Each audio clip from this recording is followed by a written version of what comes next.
Les Belges du bout du monde, avec Adrien Jovenot, jusqu'à 10h sur la première. Direction le Sénégal, avec la séquence de Laura Jadot qui va nous présenter notre consort de la télévision sénégalaise, Amina Gaye. Je m'appelle Amina, je suis une journaliste sénégalaise. Je suis à la fois reporter et présentatrice. J'ai eu aussi à présenter le JT de 20h pendant 5 ans au Sénégal et tant bien d'autres émissions aussi dans une chaîne privée au Sénégal. Il y a mon époux qui vit en Belgique, qui est belge. Donc je suis venue ici où j'ai donné naissance à un petit garçon et c'est après que j'ai décidé de rester aussi pour tenter de poursuivre ma carrière de journaliste. Je me suis dit avec le confinement que je vais essayer de m'occuper un peu parce qu'à un moment j'ai vu qu'avec le coronavirus l'évolution y allait très vite et chez certaines personnes encore il y avait une petite dose de scepticisme. On s'est dit avec un ami qu'il fallait vraiment essayer de trouver un concept pour conscientiser un peu les populations et c'est comme ça qu'on est tombé d'accord sur les ambassadeurs Covid-19 et l'idée est d'appeler des citoyens, des personnes où qu'ils se trouvent dans le monde, où qu'elles se trouvent dans le monde pour prendre la température de leur pays, échanger avec elles sur les mesures de protection, mais également attirer leur attention sur les restrictions. On peut aussi parler des transports en commun, des commerces.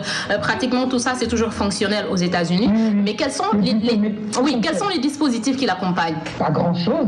Les conducteurs des transports en commun, eux, ils ont les masques, les gants et tout le protocole de sécurité.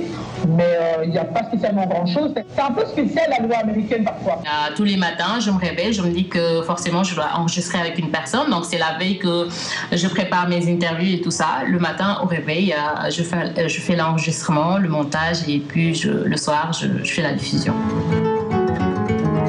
Vous êtes ivoirien, mais vous vivez en Espagne. Comment vous vivez cette situation dramatique avec le nombre de morts qu'il y a en Espagne? Comme tout le monde a peur, tout le monde est à la maison pour le bien de chacun. Donc c'est comme ça que ça a démarré et puis moi je me suis dit qu'on pouvait ratisser large en essayant aussi d'inclure des Africains parce qu'il faut le dire, moi l'Afrique c'est ce que je connais le mieux et puis la situation dans ce continent est assez dramatique.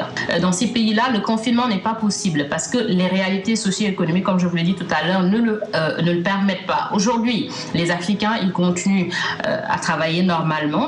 Les gens ne sont toujours pas conscients du danger que représente le coronavirus. Cette semaine, j'ai pu réaliser une interview où des jeunes Ivoiriens qui disaient clairement qu'eux, ils ne croient pas au coronavirus parce qu'ils n'ont jamais vu de cadavre. Voilà, qu'est-ce qui leur prouve que c'est une maladie qui existe en réalité. Donc ça, c'est un problème en Afrique. Les gens doutent encore, les gens n'y croient pas, donc pour eux, c'est pas grave. Ceux qui connaissent l'Afrique savent très bien comment ça se passe là-bas.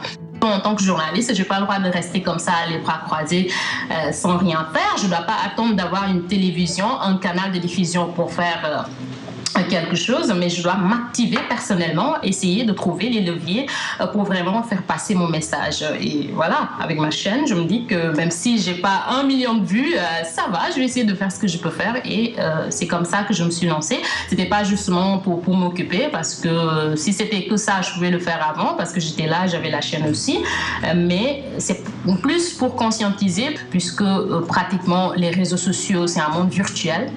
C'est là où tout le monde se retrouve. Voilà, j'ai utilisé la plateforme pour faire de mon mieux. Ah, les Africains du bout du monde. C'est un concept qui appartient à la planète, il n'y a pas de souci. Et on était content de mettre Amina à l'avant, elle qui appelle ses compatriotes un peu partout sur la planète. Merci beaucoup Amina, merci aussi à Laura Jadot qui a recueilli son témoignage.